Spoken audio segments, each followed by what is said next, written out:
Hola, queridos amigos, les saludamos nuevamente en este día, un día muy especial para estar con ustedes a través de este espacio del Ministerio de Amor y Esperanza. En esta ocasión, nuestra plática gira alrededor de este asunto, diferenciación de género, una parte muy importante también en nuestra vida, porque como usted sabe, basta con que miremos a nuestro alrededor y nosotros podemos ver con suma claridad que algo está pasando en nuestra sociedad. Y sabe usted que ese algo corresponde a un plan bien detallado. Se está desarrollando ya, no se está gestando, ya se está desarrollando todo un plan bien detallado. Obviamente, el director de este plan bien detallado pues se llama Satanás, se llama el diablo. Y este plan es para ir convirtiendo al hombre en un ser confundido y de esta manera despojarle de su autoridad como líder y cabeza del hogar. Cuando en un varón, en un matrimonio, en un pueblo, en una ciudad, en una nación, se toca esta parte muy importante, sin duda que cada una de las áreas involucradas empieza a ponerse de cabeza. Para que nosotros podamos conocer, ¿por qué no el origen de lo que yo mencionaba, diferenciación de género?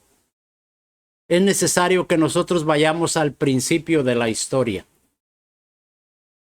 de la creación, obviamente, donde nosotros encontramos la identidad bien determinada por parte de Dios. Porque desde ahí podemos ver la definición de sexo y de género, y estas son las marcas distintivas de nacimiento en todo ser humano que nos traza la Biblia. Por eso decía yo que es necesario ir a la historia. Y cuando la Biblia nos traza las marcas distintivas, entonces nosotros podemos ver que es una marca creacional y no cultural. Y está blindada desde el principio como marca original de diseño dada por Dios. Hoy en día, en nuestra sociedad, podemos ver que existe un margen muy amplio de libertad en la que cada persona orienta, cada persona define su sexualidad, y más cuando se carece de un código ético que lo regule. Esta es una situación difícil que existe en nuestra sociedad. Y para que nosotros podamos poder entender bien esta parte que nuestra sociedad está pues trayendo con mucha relevancia, nosotros necesitamos ver algunos aspectos de, por ejemplo, el sexo biológico. Este es el que ha sido asignado a una persona desde el momento de su nacimiento. Y la Biblia nos dice que es varón y hembra. Es decir, se nace como varón o se nace como mujer y no hay más opciones porque así fuimos creados por nuestro Dios. También está el sexo cultural. El cultural responde a procesos históricos y a condicionamientos de la propia cultura, y donde se redefinen las funciones, los roles y los estereotipos en cada sociedad que se asigna como norma al hombre y a la mujer. Es lo influenciado por el medio, el sexo cultural. También está el psicológico, queridos amigos. Este consiste en la conciencia personal que el individuo tiene de pertenecer a un determinado sexo. Esta conciencia psicológica de la sexualidad se forma desde los 2 o 3 años por el principio de la diferenciación. Es aquí donde el ser humano empieza a diferenciar entre hombre y mujer y esto coincide con el 98% de los casos con el sexo biológico. El psicológico, queridos amigos, no debería diferir del biológico. Debiera ser, ¿por qué no?, una complementación. El sexo psicológico difiere según estas cosas, porque el psicológico está influenciado por el sexo cultural, y cuando menciono la cultura, me refiero al ambiente donde la persona vive. Su familia de origen, la educación recibida, la moral establecida, las experiencias propias. Entonces podemos decir que el sexo psicológico constituye lo decidido por la persona según lo que el sexo cultural le dicta. Cuando vemos todo este tipo de cosas, queridos amigos, nosotros tenemos que buscar, tenemos que investigar lo que define lo que somos, lo que define cómo fuimos creados. Es cuando aquí nosotros encontramos una sola referencia que se dirige al género masculino y al femenino exclusivamente.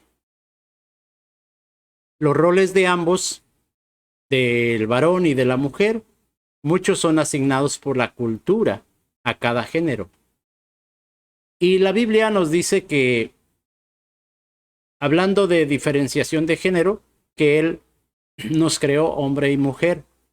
Y esa es la única distinción de género que podemos admitir hoy en día en medio del marco que nos toca vivir. Las cosas en el orden natural funcionan de una manera predeterminada. Y creo que hoy en día, si las cosas en el orden natural funcionan así, no deberíamos tener ni pretender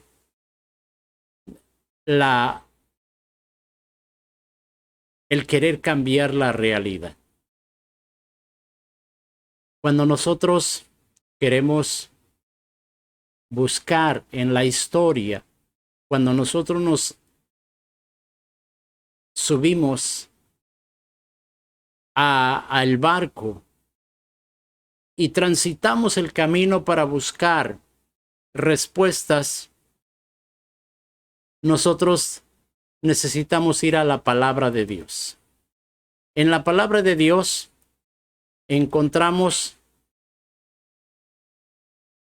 la asignación de Dios y cómo la palabra complementa esa asignación o esa diferenciación entre hombre y mujer.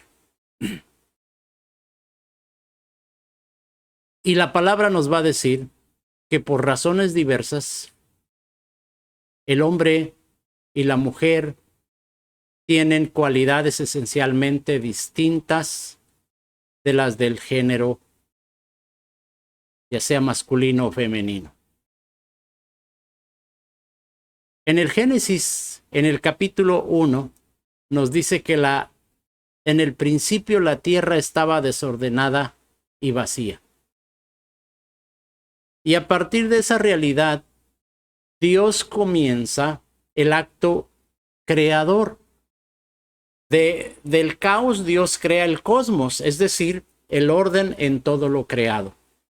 Por lo tanto, la creación, en todos esos cambios armoniosos que nosotros vemos todos los días, sigue un orden de diferenciación.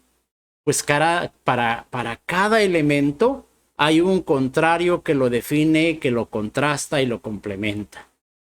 Y esto lo podemos ver nosotros en la vida diaria, lo podemos apreciar con nuestros propios ojos, cómo nosotros podemos notar lo que hizo Dios en ese inicio de el acto creador. Por ejemplo, hay un cielo, hay una tierra, hay un sol, hay una luna, hay una mañana, hay una tarde, hay un día, hay una noche, hay frío, hay calor, está el hombre, está la mujer.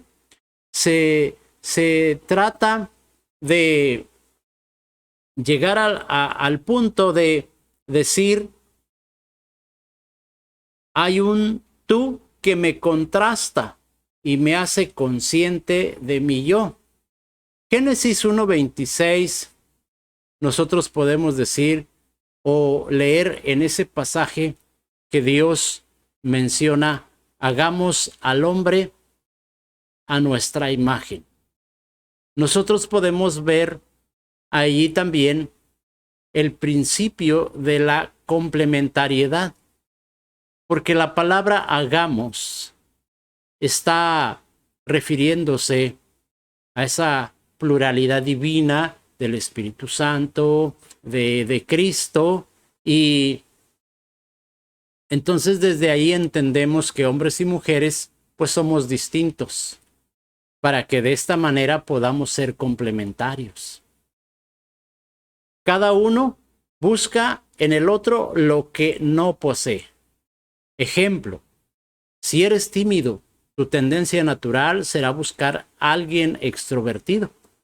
Si eres autoritario, tu tendencia natural será compensar buscando a alguien más sumiso y condescendiente. Siempre hay una diferencia, siempre hay una complementación. Y ese es el sentido de esta plática, que nosotros somos diferentes, pero que podemos complementarnos cuando nosotros nos hallamos en el marco de nuestros roles que Dios nos asignó. El ser hombre, el ser varón, tiene que identificarse de una manera muy, muy notable. Tu identidad como varón sí importa, porque hablar del tema de la identidad es algo clave en la historia del ser humano, y hablando ya en términos bíblicos, en la teología bíblica. La identidad es el todo de la persona. Cuando el hombre y la mujer nos confundimos, entonces no sabemos a dónde vamos, no sabemos para qué estamos aquí y no sabemos qué hacer aquí. La identidad es el todo de la persona, pues responde a su pasado, a su presente y a su futuro. Cuando la Biblia nos narra en el capítulo 3 del Génesis que el hombre y la mujer pecaron, a partir de ahí se pierde su identidad. Hay una pérdida de su identidad. Y nosotros vemos que bajo la cobertura y la obediencia a Dios, todo está muy claro. Pero bajo el pecado, es expulsado del huerto santo y el hombre se convierte en un ser errante que pasará toda su vida en una búsqueda incesante de su identidad perdida. Queridos amigos, quiero decirte que hoy en día sucede la misma estrategia. Todo se difumina y se mezcla en una confusión de identidades sin precedentes. Hoy vemos, pareciera que el hombre anda deambulando en cuanto a sus roles, en cuanto a sus funciones, pareciera que está sumamente confundido y no sabe qué hacer. Una confusión de identidades sin precedentes, que tiene como objetivo final desviar al hombre de su propósito principal. Y el propósito principal que Dios estableció es que le conozcan a Él y a Jesucristo, el único Dios verdadero a quien Él ha enviado. Entonces, cuando nosotros vamos a la historia de la creación, podemos encontrar que Dios tiene una definición muy clara acerca de nuestra identidad.